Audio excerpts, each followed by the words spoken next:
The Reluctant Union. How and why Ireland joined the United Kingdom. The Act of Union in 1800, which formally incorporated the Kingdom of Ireland into the Kingdom of Great Britain to form the United Kingdom of Great Britain and Ireland, was not an isolated event. It was the culmination of centuries of intricate, often brutal, Anglo-Irish relations, driven by geopolitical concerns, religious schisms, and economic ambition.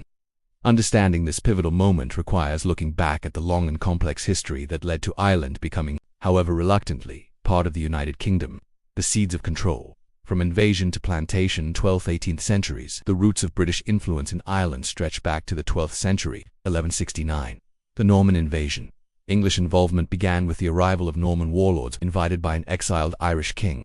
This quickly escalated into a full-scale invasion by King Henry II of England in 1171, establishing the lordship of Ireland and bringing parts of the island under Anglo-Norman control. For centuries, English authority was largely confined to the Pale around Dublin, while Gaelic Irish chieftainships maintained their independence elsewhere. The Tudor conquest and Reformation, 16th century.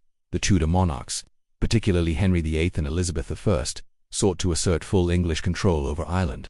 This period saw the surrender and regrant policy, attempting to integrate Irish chiefs into the English nobility, and the formal declaration of Ireland as a kingdom under the English crown in 1541.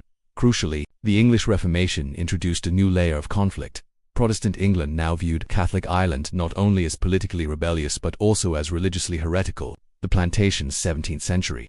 To secure their control and weaken the native Irish, the English crown initiated a series of plantations, confiscating land from Irish landowners and settling it with Protestant colonists from England and Scotland.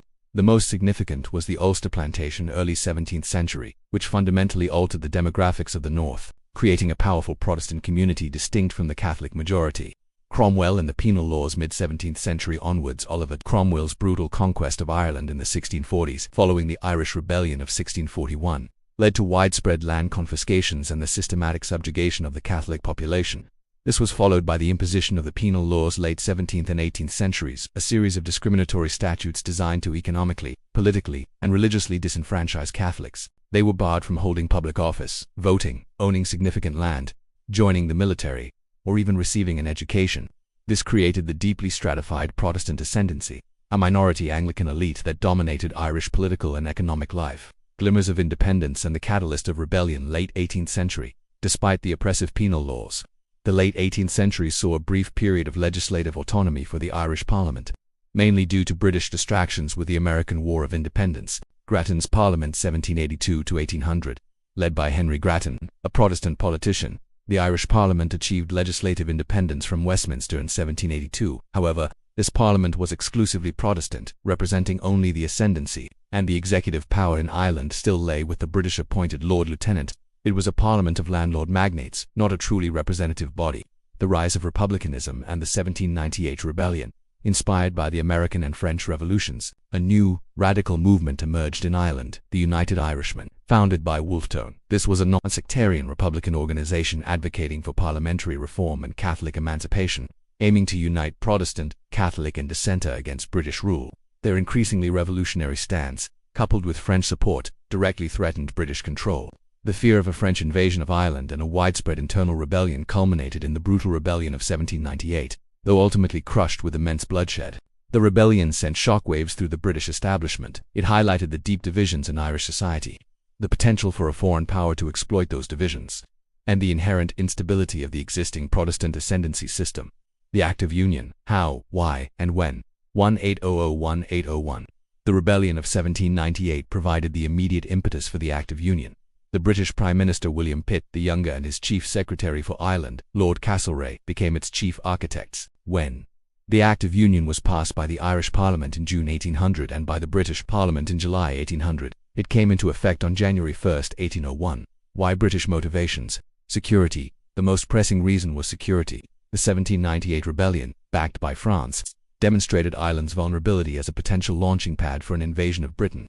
A full union would integrate Ireland into the British state, making it less susceptible to foreign influence and internal insurrection. Political stability.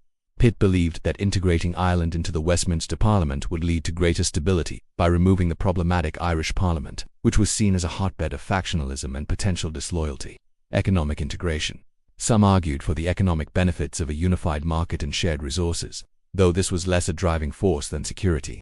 Catholic emancipation, unfulfilled promise. Pitt, though a Protestant, believed that Catholic emancipation, allowing Catholics to sit in Parliament and hold public office, was necessary for long-term stability in Ireland. He reasoned that it would be easier to grant emancipation within a united Parliament, where Catholics would be a minority, than in an independent Irish Parliament, where they would be the majority. This promise was a key sweetener for some Irish Catholic support for the Union. How the mechanism and methods of abolition of Irish Parliament. The Act abolished the Irish Parliament in Dublin. Representation at Westminster, Ireland was granted 100 MPs, 32 peers and 68 commoners. In the House of Commons and 28 Irish peers, elected for life by Irish hereditary peers. In the House of Lords at Westminster. Bribery and coercion. The passage of the Act through the Irish Parliament was notorious for its corruption. The British government effectively bought votes through peerages and titles, granting Irish peers and aspiring politicians British titles or promotions within the peerage, patronage and offices, promising lucrative government positions, financial compensation, directly compensating borough owners for the loss of their seats, and offering payments to MPs who forfeited their positions. Military pressure. The presence of a large military force in Ireland, fresh from suppressing the 1798 rebellion, undoubtedly created an atmosphere of intimidation. Promise of Catholic emancipation. As mentioned, this was a significant, but ultimately unfulfilled promise that influenced some Catholic clergy and gentry to not actively oppose the Union, believing it would lead to their full civil rights. When George III refused to sanction Catholic emancipation, Pitt resigned, leading to deep betrayal among Irish Catholics and laying the groundwork for future nationalist movements.